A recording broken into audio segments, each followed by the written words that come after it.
નિશ્ચિત technical chart પર અગર સમજીએ ઓવરઓલ માર્કેટને તો જે રીતે નિફ્ટીમાં ગઈકાલે એટલે જે વીકલી એક્સપાયરી આપણને જોવા મળી, આજે ફરી એક ઘટાડા સાથે શરૂઆતના સંકેતો ગિફ્ટ નિફ્ટી આપણને આપી રહ્યું છે.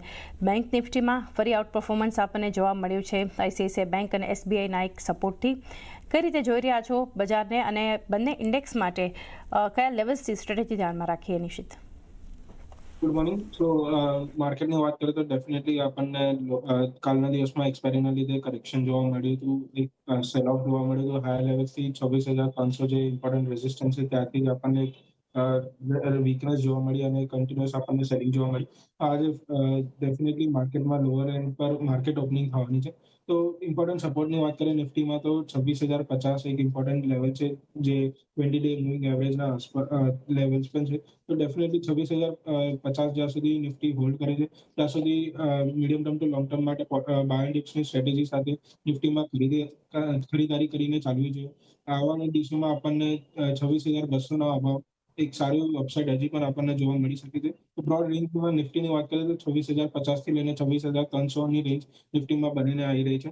બેંક નિફ્ટીની વાત કરીએ તો ડેફિનેટલી આઉટ પરફોર્મન્સ છે નિફ્ટી કરતા બેંક નિફ્ટી વધારે સ્ટ્રોંગ લાગી રહ્યું છે જેન સિરીઝમાં. તો ડેફિનેટલી બેંક નિફ્ટીમાં ઇમ્પોર્ટન્ટ સપોર્ટની વાત કરીએ તો 59,900 એક ઇમ્પોર્ટન્ટ સપોર્ટ છે. તો જ્યાં તક બેંક નિફ્ટી આના અભાવ છે ત્યાં સુધી આપણને બાય ડિપ્સની સ્ટ્રેટેજી સાથે બેંક નિફ્ટીમાં સારી એવી અપસાઇડ જોવા મળી શકે છે.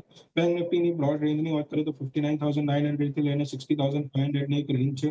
તો ડેફિનેટલી બાય ડિપ્સ સ્ટ્રેટેજી સાથે આપણને 60,500 થી લઈને 61,000 જાન્યુઆરી સિરીઝમાં બેંક નિફ્ટીમાં જોવા મળી શકે છે.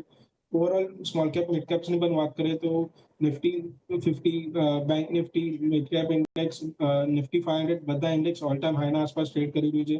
જ્યાં હજી અંડર પરફોર્મન્સ છે સ્મોલ કેપ ઇન્ડેક્સ છે. તો ડેફિનેટલી સ્મોલ કેપ ઇન્ડેક્સમાં અહીંયાથી હવે વીકનેસ ઓછી લાગી રહી છે. તો સ્મોલ કેપ ઇન્ડેક્સમાં 10 થી 15% અપસાઇડ આપણને આવવાના 1 થી 2 મહિનામાં જોવા મળી શકે છે. તો ઓવરઓલ સ્ટોક સ્પેસિફિક રહીને સ્મોલ કેપ્સમાં ફોકસ રાખવું જોઈએ, સારા એવું અપસાઇડ આપણને જોવા મળી શકે છે. તો આ બધા સ્ટોક્સ પર એક ફોકસ અને ઓવરઓલ એક ઇન્ડેક્સ માટે વ્યૂ, 61,000 લેવલ સિરીઝ માટે બેંક નિફ્ટી માટે ધ્યાનમાં રાખો.